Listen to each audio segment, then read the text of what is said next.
Pensadores e pensadoras, aqui 30ª Feira do Livro de Guaíba. Estamos aqui com Oscar Henrique Cardoso, que veio conversar com a gente antes de um bate-papo que a gente vai fazer dentro das atividades aqui do dia 6. Então o Oscar, que já é um escritor muito conhecido, muito parceiro nosso aqui de todos os eventos da cidade, ele vai falar um pouquinho da produção dele, da produção atual dele, e vai falar um pouquinho também do selo editorial que ele acabou de lançar, não é isso? Com certeza, Elivelton, um prazer estar falando com essa audiência super qualificada. Que bom, já é a 4ª vez que eu venho a Guaíba. Exatamente. Estive em Guaíba no passado, no debate em torno da igualdade racial, da questão racial, e dessa vez estou aqui de volta, tendo a alegria e o prazer de estar participando da feira, conversando sobre identidade negra, sobre territorialidade e sobre esse momento, Elivelton, que eu acho muito interessante, que nós negros estamos tendo o famoso axé de fala. Com toda essa crise social, com todo esse momento retrógrado que a gente está vivendo no país, não só pela questão negra, mas para todas as questões, para todos os movimentos sociais, os negros foram cutucados, como a gente diz, cutucar a onça com vara curta. As mulheres estão com axé de fala, os jovens estão com axé de fala. O que está faltando ainda são os homens negros tomarem pé, tomarem consciência e se estabelecerem perante esse momento de luta e de fala que nós estamos tendo. Mas as mulheres estão representando a gente muito bem representadas nesse momento. Exatamente. E eu acho que esse foi um dos temas que a gente tratou na tua última visita, de como a gente pode transformar um momento de tensão ou um momento de dificuldade num levante. Eu acho que quando a luta se apresenta é quando a gente tem que pegar em armas mesmo e ir até ela, é o que a gente tem que fazer. A gente tem que tomar os nossos espaços, a gente tem que... Axé de fala, adorei o termo. É o axé isso que a gente precisa. A gente precisa cravar o pé firme nesses locais, tomar posse deles e fazer o que a gente está fazendo aqui, justamente hoje, justamente na Feira do Livro, em todos os espaços culturais, que é crescer e lutar através da cultura, que é a nossa arma mais forte, mais poderosa e mais efetiva que constrói o nosso futuro. Então, baseado nisso, eu queria dizer como é... Tu é um grande cabeça dessa luta, assim, tá na linha de frente, porque tu tá trazendo autores contigo, não é isso? Exatamente, Elivelton. Quando tiver a oportunidade, também fala um pouquinho do teu currículo, pro pessoal saber. Com certeza, eu quero falar um pouquinho de mim. Eu sou Oscar Henrique Marques Cardoso, sou jornalista, sou radialista, sou escritor, estou escritor, como eu digo, me estabeleci, foi uma caminhada de vida desde 2010, já estou no meu 10º trabalho. Sou autor de 2 coletâneas e de 8 livros próprios. Entre eles eu trouxe aqui para falar um pouquinho do Chico, que é o meu 8º trabalho, que agora vai sair com o selo da minha editora, o selo da Aguibara Edições. Aguibara em Urubá quer dizer a força, quer dizer a renovação, quer dizer a resistência. E a editora Aguibara, o qual eu lancei num evento no dia 10 de abril, agora último, quando do lançamento de Cristine, que foi meu último livro, minha última protagonista, e que vem Cristine com essa pegada do preconceito. Ela vem te perguntando, qual é o teu preconceito? Porque todo mundo tem um preconceito ou um preconceito. E Cristine chega nesse momento trazendo esse debate da intolerância, esse debate da questão da drogadição, da questão da contaminação pelo HIV. É uma personagem, uma mãe que dialoga com seus filhos, entre eles um sobrinho que ela cria, e que é um filho com um homem negro e que também passa o problema do racismo, e que namora uma menina branca que é de religião africana. Ou seja, tem bullying, tem cyberbullying, tem casamento homoafetivo na história. Gente, é um livro, é uma protagonista cheia deste momento. Mas eu venho falando um caldeirão. também... É um caldeirão. Mas eu venho falando também aqui em Guaíba do Chico. O Chico, ele é o meu herói. E é um herói de todos nós gaúchos. Por quê? Porque na Revolução Farroupilha, no episódio do Massacre dos Porongos, nós não tivemos nenhum daqueles lanceiros considerados heróis, efetivamente pela nossa história oficial, ou seja, pela história oficial que se conta em sala de aula. Já que a história oficial não criou nenhum negro herói, nós como escritores, nós como intelectuais, nós que vivemos da criação e da ficção, se apropriando da ficção e da realidade, por que não criar o nosso herói? Então eu tive a grata alegria e a grata felicidade de ser escolhido pela vida, pela ancestralidade, ser escolhido pela ficção, para dar vida a um lanceiro que morreu em Porongos e que voltou hoje, que o Chico apareceu para o Chico de hoje, que é um jovem negro defensor público. Então, o Chico de hoje tomou um susto quando ele deu de cara com aquele lanceiro olhando para ele, e ele perguntou, mas o que você está fazendo com essa roupa? Na pilcha, no caráter, me olhando. E o Chico respondeu, tô dando um pequeno spoiler, tá? O que o Chico respondeu? Cara, eu sou você. Você se lembra? Eu morri em Porongos, eu estou aqui. E aí começa a contar a história, é uma história vibrante, é uma história bonita, é uma história de ação afirmativa, porque tem uma pegada chamando para a questão da ação afirmativa, chamando para a questão das cotas. É um livro, é um herói, é um protagonista delicioso e que eu estou hoje apresentando aqui em Guaíba também nessa oportunidade, vou estar conversando e também aí falando do Chico, falando da Vó Coia, que foi também uma outra protagonista que eu tive, da Pérola, uma mulher negra quilombola, filha de santo, que foi prefeita de uma pequena cidade e mudou a vida daquela comunidade. Enfim, protagonistas, histórias passaram e vão passar. E já vou falar de uma que eu estou começando a escrever, já estou fazendo. Produção a mil. Produção a mil.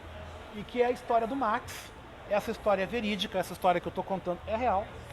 E o Max morreu aos 24 anos vítima da anemia falciforme. O tema do meu trabalho que eu vou lançar em novembro é anemia falciforme, contando uma história de um doente falciforme. Nossa, muito... Me diz uma coisa, eu queria que tu falasse novamente que, por ocasião da tua última visita, tu tinha recém feito teu ingresso na Academia de Letras.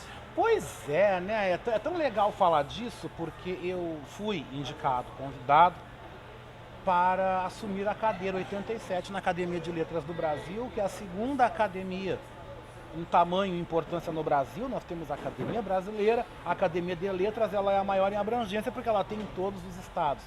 E eu fui indicado, eu fui convidado por uma outra grande autora, Lilian Rocha, autora, poetisa, mulher negra, e que me convidou, me deu esta alegria.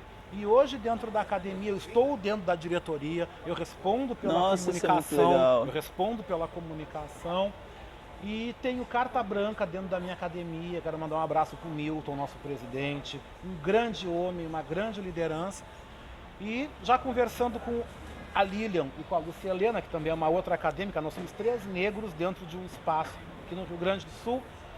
E eu quero trazer um outro negro também, eu quero fazer um outro acadêmico. Já tem uma pessoa, em breve vou estar falando, vou estar dizendo quem é, bacana. Mas eu vou trazer um outro homem negro para esse espaço, assim como cada um de nós vai trazer um negro também.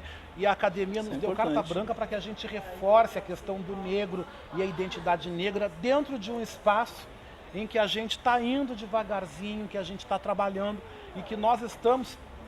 O axé da faca, nós temos o axé da caneta, porque a gente está conseguindo a duras caminhadas mostrar que há uma literatura negra, há escritores negros e esses escritores são consagrados, nós temos nomes consagrados aqui na história do Rio Grande do Sul, na literatura gaúcha, mas que também tem um coletivo que está vindo, um coletivo que tem força e que está realmente escrevendo a sua própria história. Porque nós temos que nos empoderar cada vez mais e nós temos que contar a nossa história. Nós temos que ocupar a nossa territorialidade. A literatura, a produção literária ainda era um espaço que não nos foi historicamente dado como nosso. Mas Conceição Evaristo, com as suas escrevivências, Carolina Maria de Jesus, que começou lá atrás, enfim, um monte de mulheres aí. Temos os Cadernos Negros Brasileiros, que é uma das coletâneas mais antigas. E que não sei se tu sabe, mas eu participo da 23ª edição. Eu tenho 8 poemas meus naquela. Nós temos mais um aqui que participa, né? E estamos aí, estou batalhando também para conseguirmos lançar a 3ª edição do Negras Palavras Gaúchas, que é um projeto que nasceu do meu coração após eu ter lançado um 3º trabalho, que eu lancei aqui, lancei na Bahia, lancei em Brasília, e eu tinha aquela preocupação, pô, cadê a minha negrada? Cadê os negros vivendo o que eu vivo também? Autografando o vinhozinho, aquele momento, aquele mise-en-scène do escritor. Quantos sonham e como é difícil entrar? Porque é um mercado caro. É um mercado caro. Escrever é caro. Escrever é difícil e escrever, você muitas vezes esbarra, como eu esbarrei quando eu comecei, com muito não. Eu ouvi muito não quando eu comecei. Eu não comecei de uma forma linda, maravilhosa, tudo que era editora disputando comigo a tapa. Não foi bem. Metendo o pé na porta. Não aconteceu. Eu consegui lançar o meu primeiro trabalho em 2010, através de um site que eu entrei e que me intermediou com uma grande editora de São Paulo. Eu fui a São Paulo e a partir dali eles me acolheram. Eu lancei 2 trabalhos com 2 editoras de São Paulo, mas foi uma caminhada de eu ir, de eu insistir, de procurar e não desistir. A tua caminhada, ela foi além da produção, né? Ela foi muito mais na formação e na luta para que isso fosse possível, né? Então isso é muito interessante. Inclusive, sobre a academia, a gente costuma pensar, e é importante que seja uma honraria e um reconhecimento porque é, mas é importante pensar que não é uma participação passiva, que é como tu falou, é uma participação que tu está lá para abrir mais portas, para trazer mais gente, para ativar. Isso é muito legal, porque a gente tem essa ideia, e talvez seja em algumas homenagens, que é uma homenagem fria, que tu vai ser reconhecido, que aquilo não vai...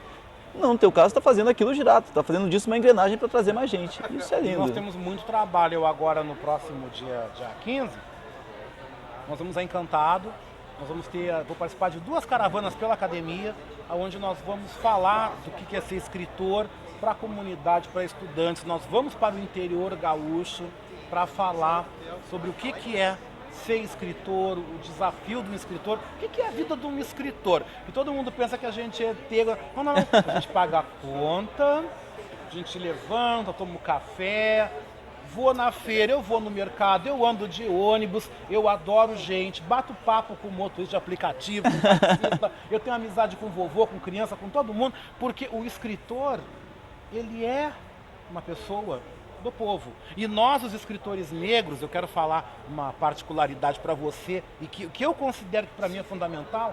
Nós somos escritores, nós somos intelectuais negros e nós temos que falar do povo para o povo, porque nós somos povo. Eu sou povo. Eu sou povo. Eu vim a Guaíba, de catamarã, paguei minha passagem, tranquilo, vim no meio do povo. Eu sou povo. O intelectual negro, ele é povo. O intelectual negro tem que ser militante, sim. O intelectual negro tem que ser ativo, sim. Porque nós temos o dever, nós temos a obrigação de colocar o nosso trabalho, a nossa força, que está na nossa palavra. Nós temos a obrigação de colocar a nossa força para a igualdade social e para a igualdade racial. Porque nós temos um compromisso com aqueles que lá atrás começaram a fazer o enfrentamento, com aqueles lá atrás que derramaram o sangue. O sangue não foi derramado de graça, o sangue ainda está sendo derramado, porque se você ver o último Atlas da Violência, 65 mil pessoas foram assassinadas. Desse montante, 76% ainda são negros. A nossa juventude negra ainda está morrendo nas periferias. A juventude negra tem um alvo no peito. Nós temos a obrigação, nós como escritores, de estarmos à frente fazendo militância, sim. Fazendo militância para ocupar nossos espaços e fazendo militância para estar lutando pela igualdade, por aquilo que nós acreditamos. Nós só vamos combater a desigualdade quando cada um de nós fizer a nossa parte. Eu fui chamado e eu estou militando e eu luto dentro do meu espaço de fala, dentro do meu território. O meu território é o livro, o meu território é a literatura, o meu território é esse ambiente aqui. Então é nesse ambiente aqui que eu faço a minha militância. Eu faço aqui a minha luta, eu faço o meu enfrentamento e eu abro porta sim, eu trago. Tive a oportunidade, organizando Negras Palavras Gaúchas, de já ter trazido e lançado 50 nomes. 50 pessoas realizaram o sonho de estar participando desse projeto, ao qual eu estou lutando e batalhando e que vai sair de novo. Eu não sei como, mas esse projeto ele veio, ele vai ficar e ele vai acontecer. É isso aí. Oscar Henrique Cardoso, um grande pensador no nosso canal. Pensa o seguinte. Viu? Valeu.